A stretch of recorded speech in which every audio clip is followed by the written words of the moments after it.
Towns is one of the best big passers in the entire NBA. And just watching how Mike Brown has used guys like Domantas Sabonis in that kind of DHO hub kind of role, it's always just struck me as like Towns would look really, really cool in that role. I saw him with the most dribble handoffs that I've seen him have as a Knick, tons of hockey assists. I just think it's a matter of time until they click together. They're just going to keep pressing those buttons until these Karl-Anthony Towns hub possessions where he's running DHOs and then these Brunson ISOs that they still sometimes lean into. They just flow naturally within each other and it feels natural. We're talking about a dynamic where you can run stuff with beautiful flowing offense and somehow the defense plays perfectly and it doesn't work, and then it's you have 7 seconds left and then you can flow into a Jalen Brunson isolation with an advantage. Now it's like, what was your primary way to score in past years? That's like your last option.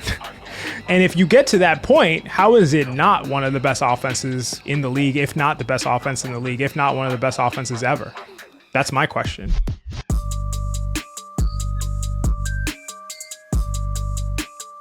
This is Hot Hand Theory. This is a podcast where we talk about the NBA and break things down from an analytical perspective. I'm your co-host, XJ. As always, I'm joined by my brilliant co-host, Geoff.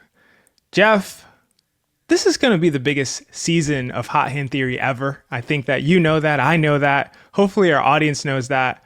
If it's your first time here, make sure to subscribe. We have a lot of amazing content coming all season. The most episodes we've ever done, the most videos we've ever done, the most video essays, the most articles, everything. It's going to be amazing. Really excited for it.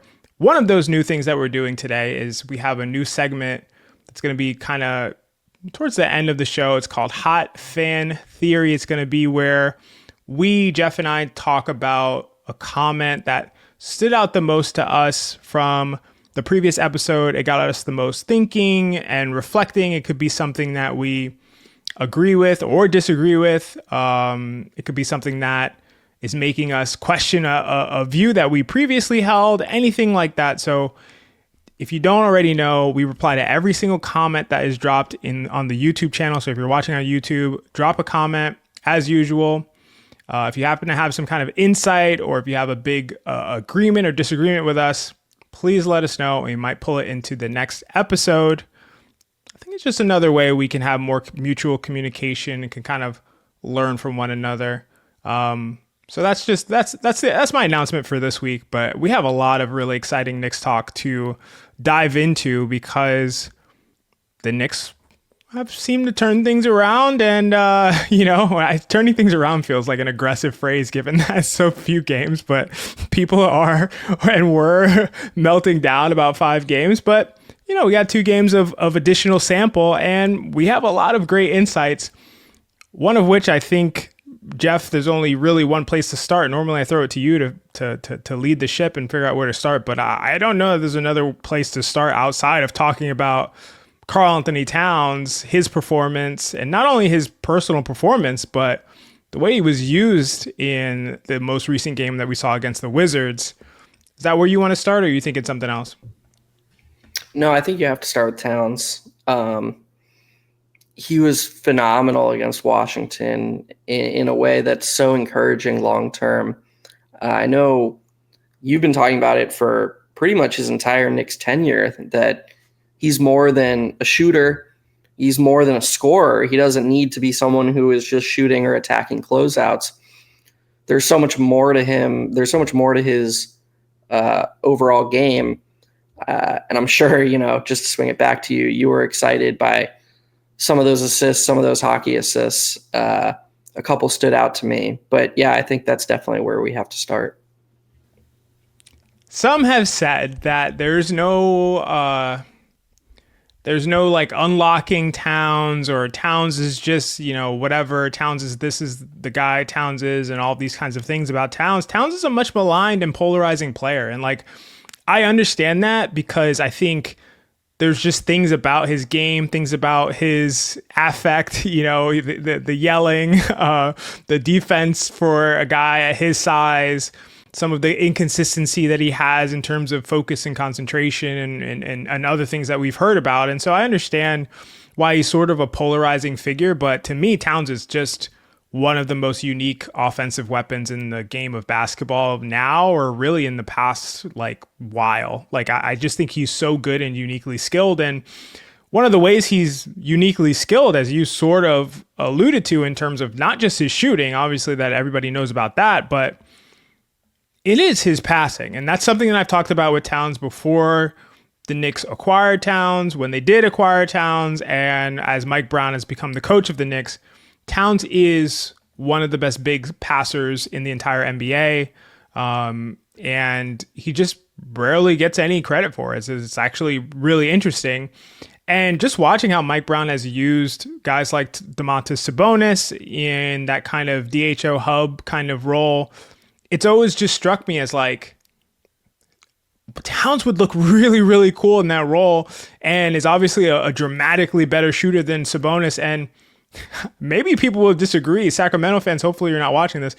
You're probably not watching this because you have a lot of things to deal with on your own end with your own house burning down. But I think he's just a better passer than Domantas Sabonis as well overall. So seeing a lot of Towns as like a hub, DHOs, I saw him with the most dribble handoffs and that I've seen him have as a Knick in this most recent game against the Wizards. Like you mentioned, tons of hockey assists, just tons of being a big body who can pass and who is highly skilled, who can be a 3-level scorer, and being able to focus on him in a lot of different ways, not just as a spot up shooter.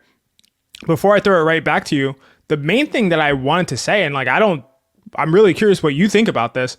Like, to me, I feel like Mike Brown has had this view of Towns as like a wing. Like, I feel like he was playing him like interchangeably with guys like OG and Mikal Bridges to some extent, like as a wing in a lot of cases. But we're starting to see him maybe challenge that view a little bit, and playing Towns as like that Domantas Sabonis big hub guy who can pass, make all the passes, make tons of reads, and also score as a big. And if he did view Towns that way and is in fact showing like a level of flexibility on his own views, that's incredibly positive for the long-term outlook of the Knicks, because that is not always a common quality among coaches. So that's something that's automatically uplifting to me. Yeah, for sure. A couple different places I can lean on there. I like that you talked about the unique skill set and leaning into it, because when XJ and I have talked in the past about the lineups Towns plays in or the way he's deployed, when you talk about stars in the NBA, and maybe just all players in the NBA, you can really put them into two hats. And you have like the ones who are unaffected by the lineups that they're in relatively, and then the dynamic players who can be really good, but how impactful they are is entirely dependent on, or largely dependent on, who they play with and how they're used. And doesn't mean that the second half, or however you'd want to break them up, isn't valuable. You just have to make them maximally valuable. And Towns is very much that second player, or he belongs in group. And this is why we leaned on that so much last season. As the Knicks just played one lineup repeatedly, it just became more and more clear as the evidence built up that this player, who has such a high individual impact ceiling, was not being close to maximized in this group, with this group of players being used the way he was. There was a better way that could uplift the rest of his teammates. And this leads me to the second thing that you brought up that I think we can talk about, the passing. He can make his teammates better with space, with his shooting gravity, but he can make his teammates better as a passer. And I actually think that the hockey assists are more important than the direct assists, because apologies to whoever this was, I forget the username, but somebody left a really interesting comment on our Twitter this week where they talked about how Brunson is the only Knick who can create advantages off the dribble, and how they don't have advantage creators, and that's going to bring them down. And I replied to him that I think that's a really valid critique of the Knicks roster. but it actually is a critique that incentivizes a more egalitarian system that creates advantages for the players. And so if you think about it like, oh, well, Towns isn't Julius Randle. He can't take a guy off the dribble, force a collapse, and then kick it out the way Randle could. Well, guess what? If he hits Landry Shamet, who also can't create an advantage, on a back cut, and the defense has to choose between collapsing from the three-point line or letting Landry Shamet have a wide open layup, that is Landry Shamet creating an advantage. That is doing the same thing, just in a different way. So you're taking your best players, the players with the highest ceilings, you're taking their skill sets, and then you're deploying tactics that lean into those skill sets and give them the best chance of succeeding together.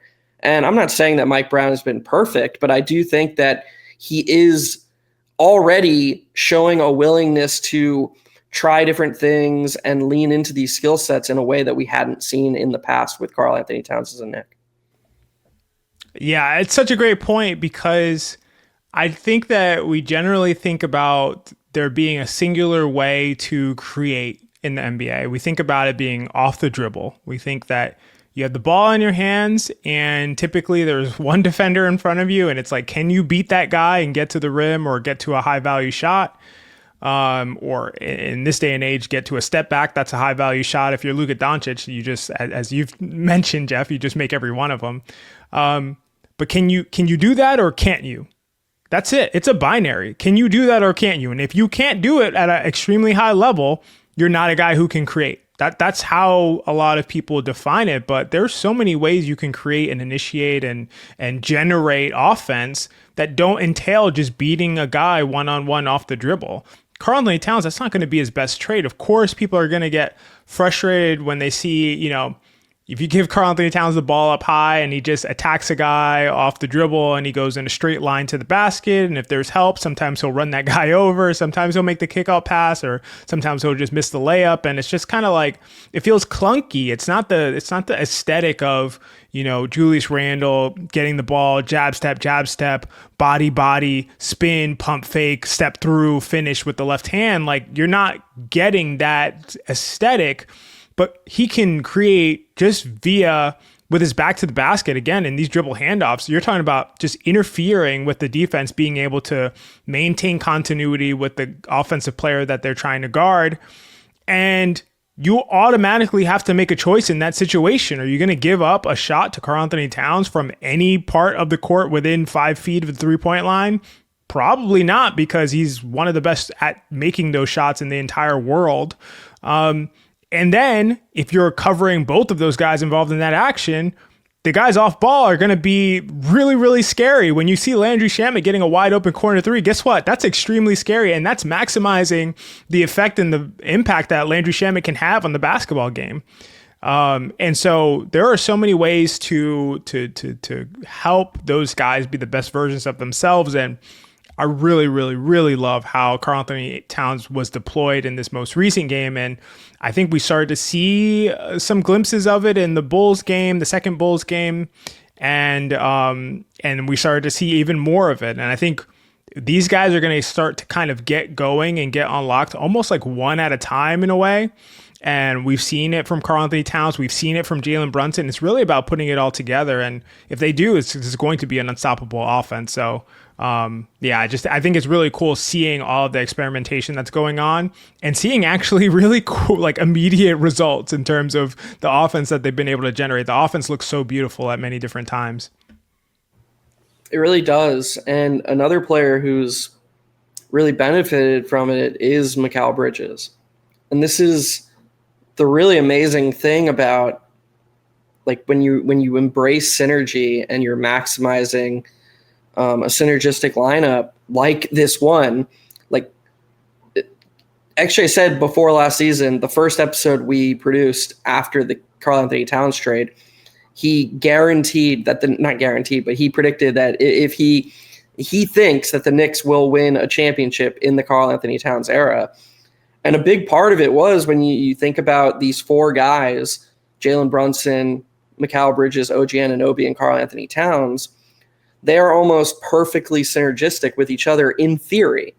We didn't really see it play out in actuality last season, But in theory, there is a world where all four players are being maximized in a way you really only see in OKC.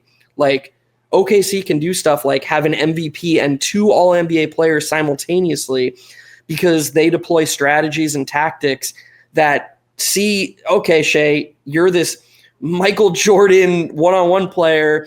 We're going to put the ball in your hands all the time, but it's not going to totally take away from Chet Holmgren or Jalen Williams' ability to be their best selves.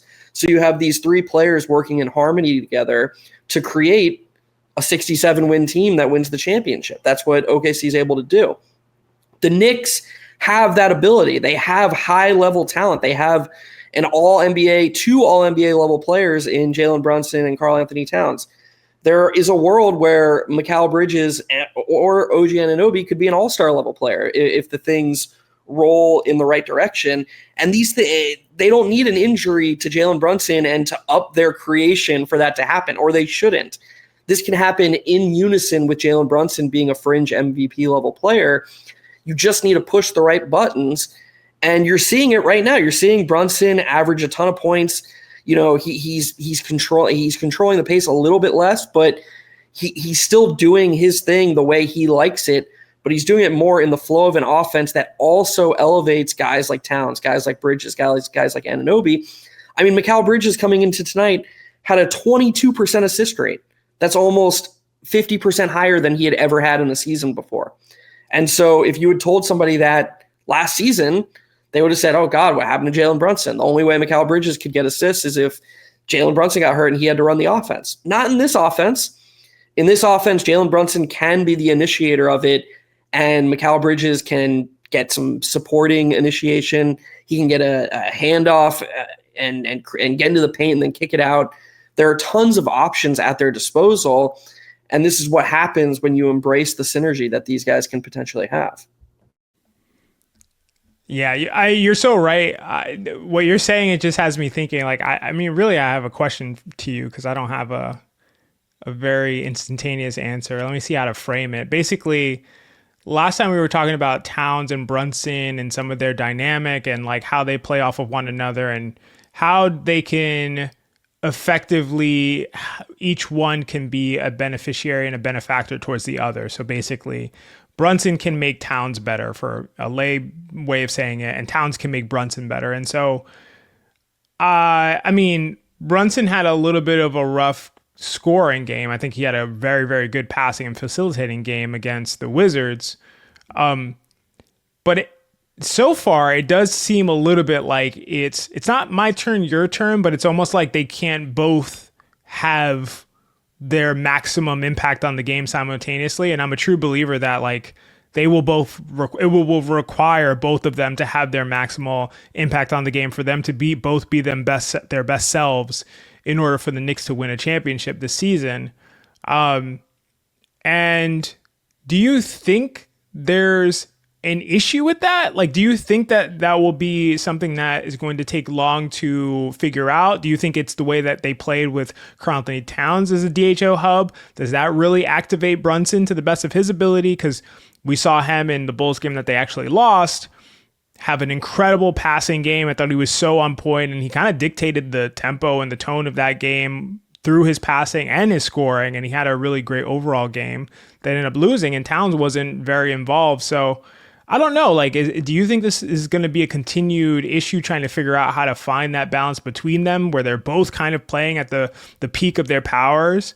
Or do you think it's not so much of an issue? We could see a situation where Towns kind of dictates the game as a hub and another game where Brunson kind of dictates the game as a ball handler, and them kind of make those decisions based on how the defense plays them, especially in throughout the course of a playoff series.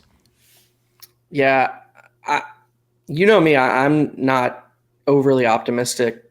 Some might call me miserable or something, but I truthfully don't know if I've been this optimistic about this Knicks offense the entire season, like the preseason. And I know it was the Wizards. It's not about the team they played. And by the way, I like a couple players on the Wizards. I thought Keyshawn George played awesome. But I just think it's a matter of time until they click together. Like, I think they've shown flashes in so many different areas that they're just going to keep pressing those buttons until they get to a point where I don't know if it's going to happen this season, or if it does happen this season, if it'll be, before the All-Star break. I don't know when it'll happen. But I think so long as the team has reasonable health, it's a matter of if and not when. And it's a matter of if they get to a point where these Karl-Anthony Towns hub possessions where he's running DHOs, and then these Brunson pick and roll possessions, these Brunson ISOs that they still sometimes lean into, they just flow naturally within each other, and it feels symbiotic almost. It feels natural. There's a rhythm to it where that each guy is going to get theirs, but it's not like, okay, well, one possession, Jalen Brunson ran the show and then he missed. All right, Towns, it's your turn. It's just there's a very natural feel to it, and I think that the more they see these positive benefits of both styles, the more they're going to trust both things, and eventually they're just going to get to a point where, I think this truthfully could be the best offense in the NBA. Yeah, that's really high praise from you for sure, because you don't dole that kind of stuff out very often or very easily. So that definitely is meaningful to me, and hopefully our audience is hearing it the same way. It's well heard by me, and hopefully well heard by the audience.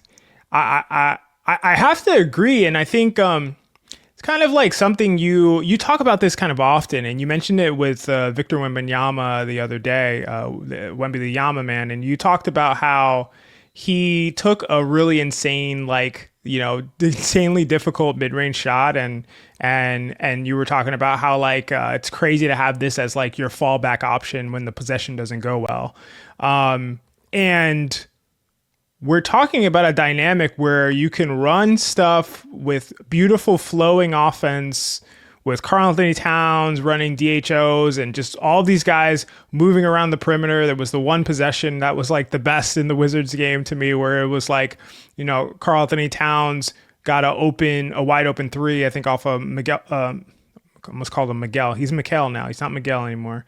Mikal Bridges, pick and pop, and he got a wide open three, and Landry Shamet cut through the middle of the 45 cut through the middle, and that actually allowed Towns to not get a contest from CJ McCollum, who had to account for Landry Shamet, and he got a wide open three.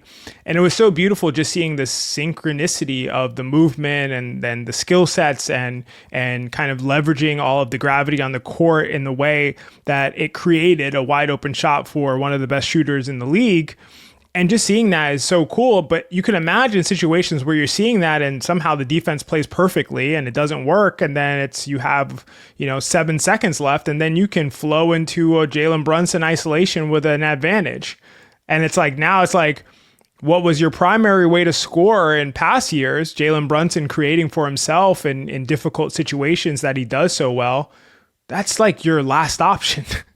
That becomes your fallback option. That becomes your man, nothing went well for us. Let's go to this other super high quality, effective, high efficiency option for one of the best isolation scorers in the game with a bunch of space around him. That becomes your plan C. And if you get to that point, how is it not one of the best offenses in the league, if not the best offense in the league, if not one of the best offenses ever? That's my question. Yeah, the ceiling is really high, really high. And you talk about fallback options. Think about the stuff that they in previous seasons leaned into as primary options in terms of they loved having Mitchell Robinson on the offensive glass. That's still there for them. They can still run Mitch 20, 25 minutes a game on the nights he plays. He's still an all-time offensive rebounder. They can still dominate the glass if they want in a certain way. It just doesn't have to be a thing where, well, Brunson's going to create most of the offense, so get ready to offensive rebound because he loves that short floater game. That doesn't have to be the way they create really good offense. They have all these things at their disposal, but now they're taking this thing that is on its own. If you're rating these things in terms of like the points per possession that they create, on its own, this egalitarian system is going to come out ahead of a Jalen Brunson ISO, of, I don't want to say an offensive rebound because that's probably wrong, but like if you were somehow able to like bottle like the types of shots that you're going for that maybe have a slightly higher chance of being offensive rebounded, you get what I'm saying. They did do that. They went for short mid-range shots. Exactly. Right. That's what I'm saying. So like if you included those short mid-range shots plus the slight bump in offensive rebounding, I think this system will still come out ahead of that. If that is now your A system, you still have these things, the Brunson ISOs, the offensive rebounding in your back pocket. That's really amazing. And it's the sky truly is the limit for this team once they embrace these qualities that maximize all the players in their lineup, not just one of them. Yeah, I totally agree. Something they haven't embraced quite yet, which I think is important to talk about, because I know that our audience is going to probably question about it, which I think is totally reasonable, is Deuce McBride right now coming back from missing a couple of games due to personal reasons, and our thoughts are with Deuce McBride for his situation personally. Landry Shamet got the start, and Deuce McBride was not the first person off the bench, not the second person off the bench, was the third person off the bench. Landry Shamet played more than Deuce McBride in this most recent Wizards game. Landry Shamet has been really, really impressive this season in my perspective. Like, I've been talking him up since the preseason, just the fact that it's not just making shots, although his shot looks really fluid right now. It's just that he's playing exceptionally well. Like I mentioned, his cut earlier and like the timing of his cuts, the way he's bringing a lot of defensive intensity, even some of his rotations like have been really, really good. He was like the low man and rotated over and almost got a really great stop, but just wasn't big enough to contain. I don't know if it was Bagley or whoever it was. Actually, when Shamet is playing at a level where you almost don't care whether his shots go in, that's like an unparalleled level of impact from him. Yeah. Like, sorry to cut you off, but no, you're good. Yeah, go ahead. You said that, and that kind of when he's at the point where his defense and his off-ball movement and all those things, they're helping your team so much, where you're like, man, he missed that open shot, and it's not like, dude, you have to make that. That's the reason you're out there. Like that, he's leveled up as a player when he's doing that. And look, it's only been 7 games, but he has done that so far. He's been quite good, quite helpful to the team, whether the shots have fallen or not. It's a great point. I'm glad you interrupted there, because it's such a great barometer. There's so many guys like that where it's like they're taking shots and it's like, well, if you're not going to make that, you might as well bury them, like, on the bench, not in real life, guys. Come on. So to me, I totally agree with that. It's a great barometer, because I never have felt like that about him this season. It feels like he misses shots and I'm like, cool, keep him out there. Like I want him out there, and so Landry Shamet has played really, really well. I think that most people would agree with that. But Deuce McBride, I think also, hopefully most people would agree Deuce McBride's a better player overall than Landry Shamet, and probably a better fit in the starting lineup than Landry Shamet in terms of what he can do as an on-ball defender, as a spacer, and all of the attributes that he has, getting over screens and the variety of tools that he has defensively and offensively. So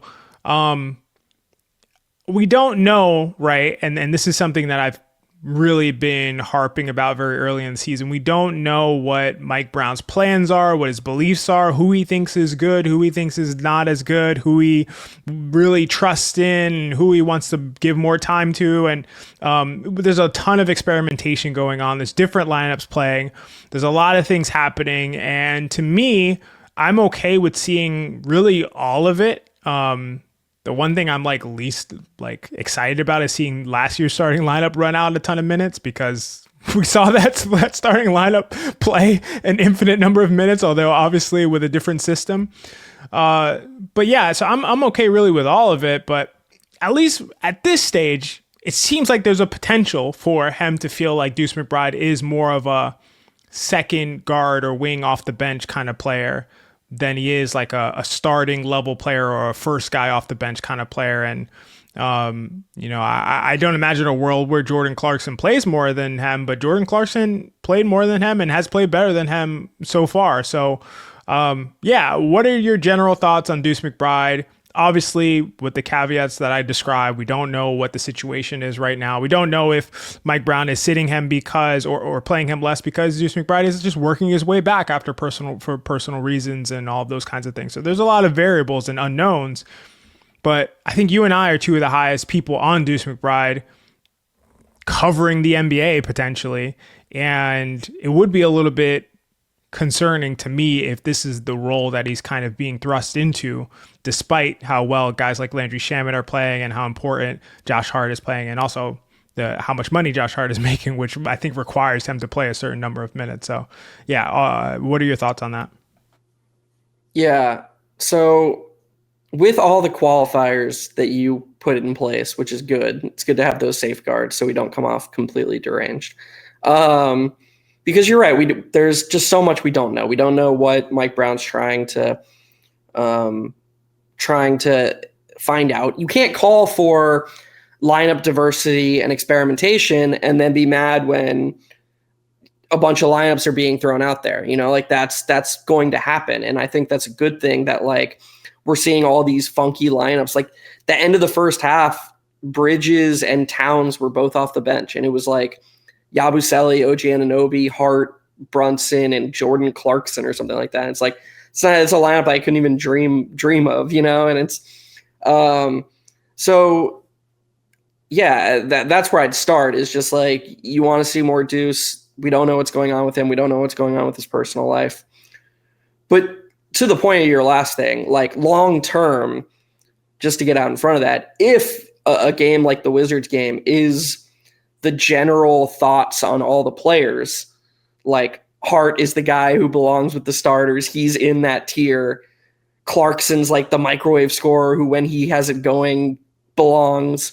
And Deuce is just this second guard who comes in for Brunson, plays 15 minutes.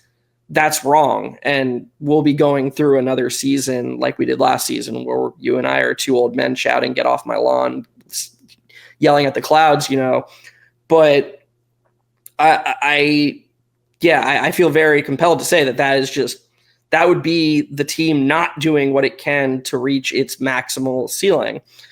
The one thing I do want to say regards to Shamet is that while I do think that Deuce is better than Shamet, overall, and I think he, helps you on defense in ways that is not only additive, but also has a compounding effect on other defenders in the lineup, specifically McCall and OG, because it allows them to play off ball more. It elevates their defense a little bit in ways that I don't think Landry Shamet is capable of.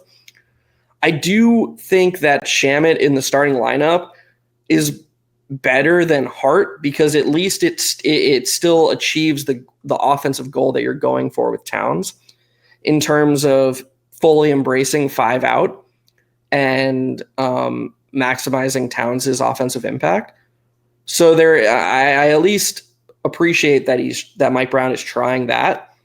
And like you said, again, just repeating it, we don't know what's going on. With Deuce, with Mike Brown, this will be a more interesting conversation in a couple weeks, a couple months, when really have a better feel of what the preferences are. But there are signs there. I mean, apparently Deuce was good enough to start the fourth quarter. He didn't play the whole third quarter. So that's weird. We know, as we talked about in the preseason, how Mike Brown treated Keon Ellis. Kings fans are very unhappy, and still very unhappy about that to this day. Deuce is kind of in the Keon Ellis mold. He's actually a smaller version of Keon Ellis. I think Keon Ellis is better. And Deuce is smaller. So there is some correlation there. And I don't think it's totally out of the realm of possibility to see a world where Mike Brown is I like the energy Josh Hart brings, and I like Jordan Clarkson's ability to score better than Deuce. I could see him framing each of them individually against Deuce in a way where his biases match up with their strengths relative to Deuce's overall package. But the way you always have to view basketball is their impact on the net. And this has always been the conversation from day one. This has always been the problem with the conversation. And that's when people say, like, oh, well, if he started Deuce instead of Josh Hart, like, what would happen to the rebounding? Like, I'm not saying that rebounding doesn't matter, but it doesn't matter at the expense of the net. And when we have so much overwhelming evidence that regardless of how they get it done, when Deuce McBride is on the court, really, really good things happen for your team. And then you start to work backwards that way. Why are these good things happening over and over again? And you realize that just like his spacing, his shooting, and his defense are so important to you that they probably more than mitigate the deficiencies he has relative to these other players. You just have to not overthink it. You're almost doing yourself a disservice by thinking about it too hard and being like, well, like, the rebounding, or, Jordan Clarkson is actually better at starting the pick and roll and scoring and getting his own bucket. It's like those things might be true, but they're not more important than the overall. Yeah, I think that was really well said. It's funny because you said something I was going to say too, which is, you see the starting lineup and sometimes it's like you're like, okay, Mitchell Robinson's out, and then we're like, all right, who's that fifth starter going to be? And you go to look and then you see, and it's like Deuce is not in it. And normally it's like, damn, why is Deuce not in it? He should be starting. And then I see Landry Shamet and I'm like, it's Landry Shamet, I'll take it. Because philosophically, that's kind of the more of the important thrust of the point, where it's like you have a coach who's willing to say, like, it's not like Landry versus Deuce necessarily. That feels like a separate conversation. But one conversation that feels important is like, is it more important to start Ariel Hukporti? Is it more important to start Josh Hart? Or is it more important to start Landry Shamet? And it's like, you see Landry Shamet in there, or a guy like Landry Shamet, and you just, at least to me, it feels better. It feels like he, is recognizing how good Landry Shamet has been so far in this season, which not all coaches would necessarily notice given the way that Landry Shamet impacts the game. And B, it's like, okay, and given this option of effectively, I could have gone Deuce or Shamet, or I could have gone Hart or Hukporti, he's going Shamet. And so I at least appreciate to start with. I also, again, like we talked about, Shamet has played so well. In fact, is shooting in term, not just in terms of making, but his aggressiveness shooting. He's shooting 8.8 threes per 75 so far this season. That's a rate Deuce has never reached in his career so far. Like, that's a really aggressive clip that he's shooting the ball at, and he knows that he's out there to take shots. He's putting them up when he gets the ball. He is putting them up, and that's really what you want to see from the guy being put in that spot. Like, you have to be an aggressive spacer. And so offensively, it makes a ton of sense. I just don't think, although Landry Shamet's tried really, really hard defensively, he's not going to be the impact player Deuce is on the defense. And who knows, maybe if they weren't playing the Wizards, then they were playing somebody with a smaller guard who was more aggressive, like kind of paint scorer and was at getting to the basket, or used tons of pick and rolls and required somebody to chase over pick and rolls, Deuce McBride would start. Like, again, we don't know, but overall, I totally agree with you. I think on the net, when we're going the length of a season, the length of a playoff, not only a playoff series, but a postseason run, Deuce McBride is going to be the guy that's going to impact the game at a higher rate than anybody else the Knicks have in that kind of role, whether it's Jordan Clarkson, whether it's Landry Shamet, or whether it's Josh Hart for that matter. So definitely would want to see that moving forward long term. Yeah. Can I throw a question back at you? Yeah, what's up? So just on this subject real quick, one thing you said really interested me, and that was about the Josh Hart lineup, last season's starting lineup for, I don't know why you wouldn't know, but Brunson, Bridges, Hart, OG Anunoby, and Towns. You talked about the adjusted deployment and the adjusted tactics from Mike Brown. And I think even though the lineup hasn't been very successful the last couple of games overall, you are seeing when Josh Hart is playing with the starters, you're seeing them play faster. And it's more rare that you see Josh Hart camped in the corner and his defender with a foot in the paint, just waiting to help on anybody who gets on any offensive player who gets inside the paint. In fact, when CJ McCollum did it today, it was jarring to me. It stood out because I was like, oh, I actually haven't seen this with this lineup that much. It was interesting.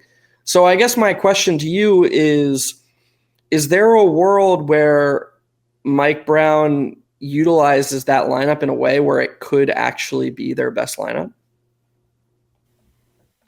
I mean, a world, yeah. It's like not out of the realm of possibility. Absolutely not. Do I think it's a likely world? No, I don't think it's a likely world where it's their best lineup. Like, I think that I think that it's going to be a good. I think it's going to be a good lineup, and it's funny because we kind of poo-pooed that lineup most of last season, but the primary reason for that is, again, the way that defenses were guarding Josh Hart, and how limited it made Karl-Anthony Towns and other players in that way. And that was like a big factor. But it's such a talented lineup. Like, Josh Hart's an incredibly talented player. And it's like, if you have that much talent in a lineup, and not only that, are you not starting that lineup? So if they play, typically they may be playing against opponents who don't start. If we're having that, if I'm adding that as a contingency, then yeah, it's going to be good. Like, there's no, like, to me, it feels like it can't not be good. Even in the conditions where it's like a suboptimal and it's like you have the center on Josh Hart, it's still going to be good. Like, there's just too much talent.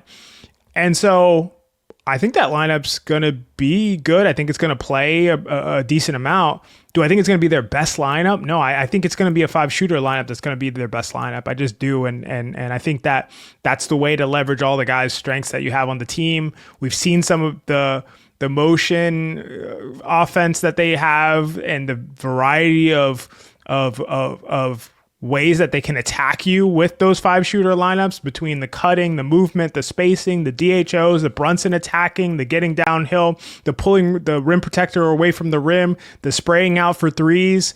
Everything that they can do with those lineups, again, like we talked about, to me, that ceiling is the best offense in the league, one of the best offenses ever. The ceiling with this Josh Hart construction is a really, really strong lineup that is like very, very effective, but not in that same league. So to me, that's just gonna, even if it's better defensively, which it might be, not going to be enough to offset the ceiling that we could see from some of these other lineup constructions. Yeah, I feel the same. And it's interesting because, again, we'll have to see it play out, and let's just put a ribbon in this conversation until a couple of months from now and see what lineups they've played more and how they've done. But you do see a world where the lineup with the 4 starters plus Josh Hart plays well enough to the point where the Knicks themselves, they're like, oh, hey, this is it. We found the workaround, more running through Towns, more DHOs. And it does succeed at a level where they're like, this is the lineup we're going to lean on. So it's interesting. I could see that being the outcome rather than them fully embracing the how do we just completely optimize and hit the top 1 percentile. Because I do think that that's what they need to win a championship. The couple teams at the top are really good. So like, even if they get through the regular season with this is good enough to be the 1 or the 2 seed. I don't know if, and this is thinking way long-term, but like, I don't know if you're maximizing your chances to win 4 postseason series unless you are constantly deploying your best lineups.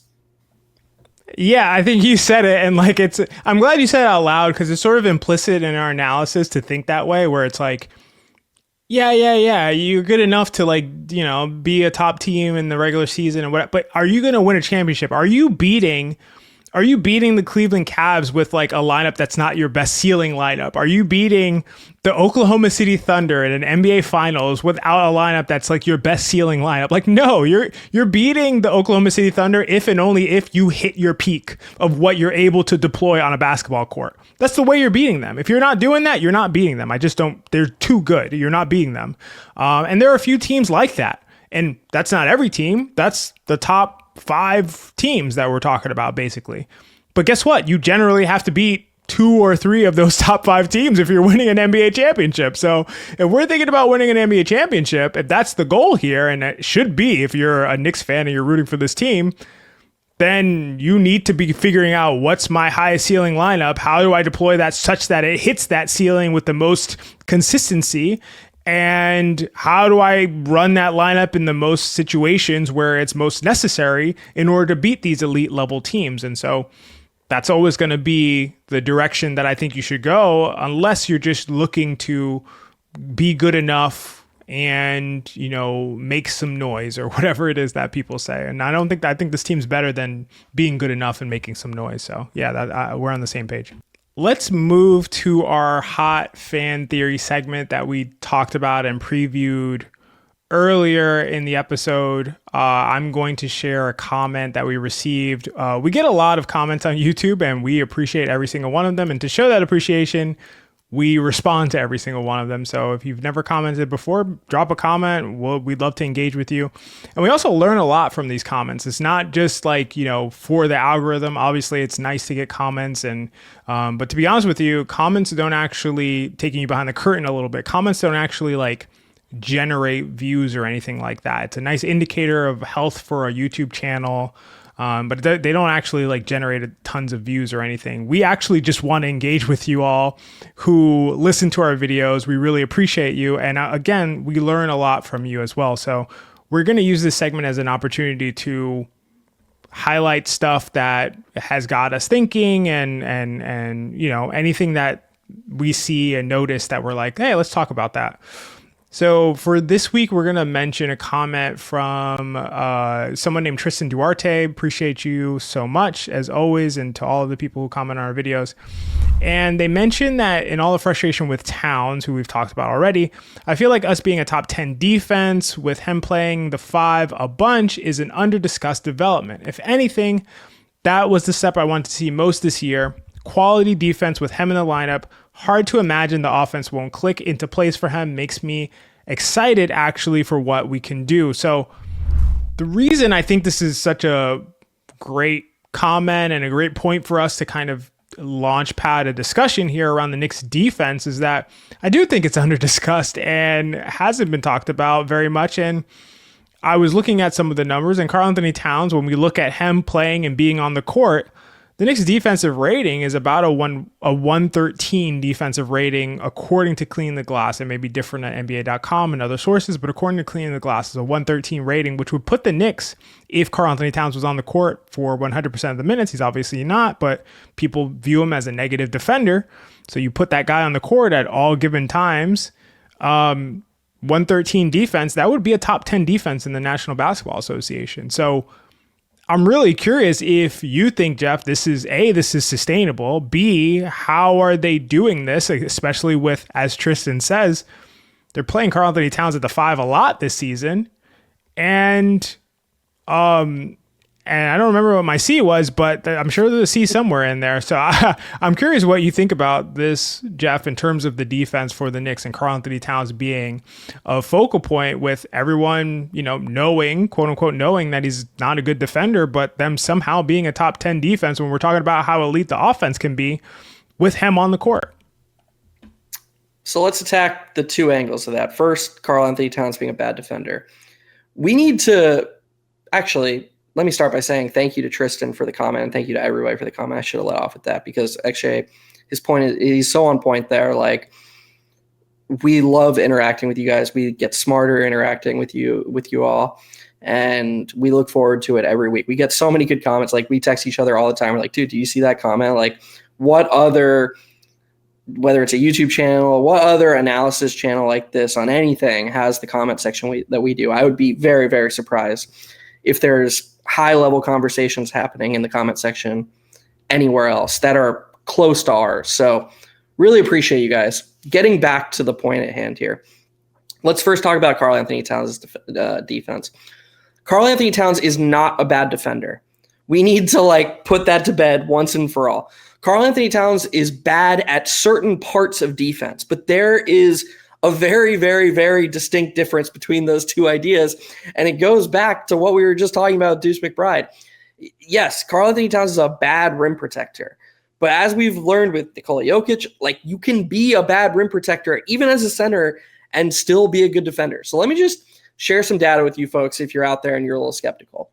Since 2018, which is 7 full seasons, Karl-Anthony Towns has fallen in the 86th, the 92nd, the 79th, the 62nd, the 69th, the 64th, the 60th, and the 59th percentile in defensive EPM on dunks and threes. That is 8 consecutive seasons where he is at worst in the 59th percentile in defensive impact. Is that everything? No, it's not. But when it's 8 straight years, that is somewhat meaningful.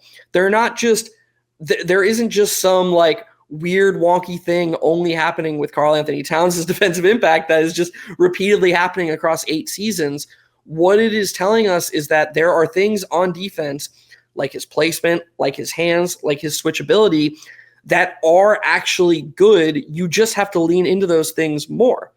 And so when you're not just defaulting to drop coverage when he's at center and watching him get torched at the rim relentlessly, he can help your defense more. Yes, when you're just playing drop or you're just having him, hedge a little bit but then retreat to the rim, his defensive impact is going to be lower because you're leaning into things that he is bad at. Lean into things that he's good at more and he can help your defense. And XJ talked about the Knicks' overall defense when Karl-Anthony Towns plays. Let's talk about something even more promising because Jalen Brunson, who is a bad defender, although Jalen Brunson is good at some things on defense, on the whole, he is not a good defender. You would think that Jalen Brunson and Karl-Anthony Towns playing defense together would be untenable. It would be just a disaster. If Karl-Anthony Towns a perceived bad defender, Jalen Brunson a perceived bad defender at 2 very, very important but different positions are sharing the court, that should be untenable. Well, guess what? 126 minutes this year with Brunson and Towns on the court together, they have a 111.6 defensive rating.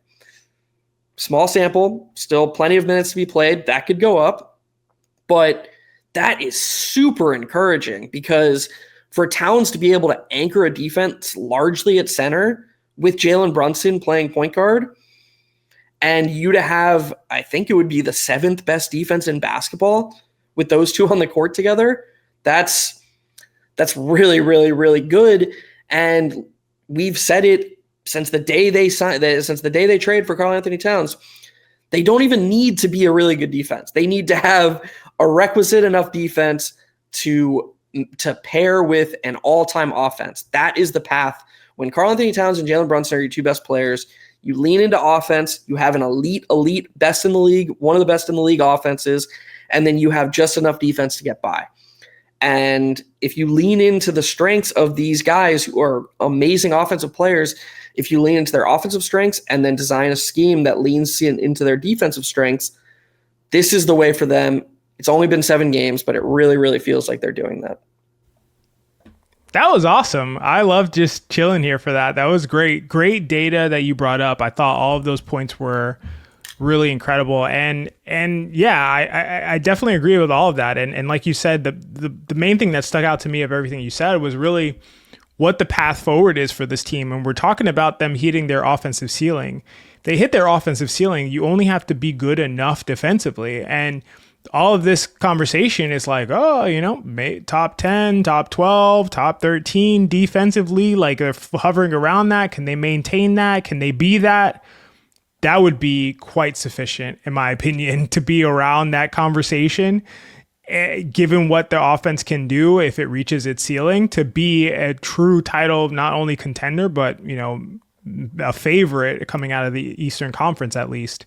If the Knicks were able to pursue in that direction. And like you mentioned, the Brunson Towns minutes have been really good defensively so far. And again, like to support what you're saying as far as Towns' defensive impact, it is just a thing where it's like we see a center and we think of a center's defensive role in a particular way. And it's this kind of concrete perspective that we have in our minds of like a center plays defense by protecting the rim, and they block shots and they play and drop and they interrupt lob passes, and although Towns does that well sometimes, and they guard two guys as they get closer to the rim, and there are all these things that we think of in terms of the way centers play defense. And Towns doesn't play defense that way, but he plays defense by being able to switch, and he plays defense by finishing possessions with defensive rebounding, which is part of defense, no matter what people may think or have tried to argue in the past, which people have tried to figure out ways that defensive rebounding is not part of defense somehow, which is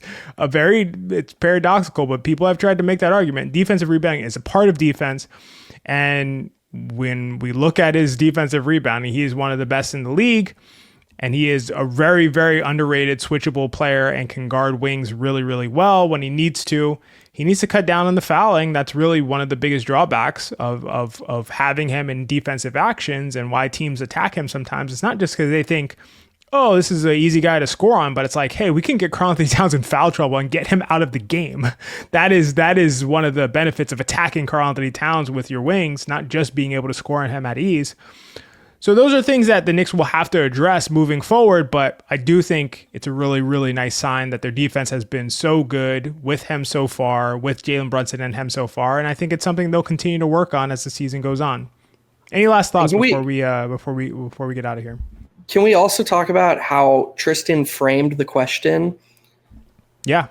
In a sense of, remember that awesome analogy you gave about, or the hypothetical you gave about, what if instead of defense and offense going back and forth, it was like you played 100 possessions of defense and then the next day you played 100 possessions of offense? Yeah. Well, the way Tristan framed the question, I doubt he had this in mind, but it emphasizes the interplay, because that's a really important part of the Knicks team defense, is like when their offense is so good, it lowers the ceiling of their defense, because other teams are going to start doing things in a way where they're like, we have to keep up with this offense. Like, that's just naturally how things work. If it didn't work that way, you'd see ridiculous scores like 80-20 and stuff like that. That stuff doesn't happen because opponents adjust to the type of team that they're playing. That makes it harder for the Knicks defense to statistically rate out really good. It could still be a good enough defense relative to their offense, though.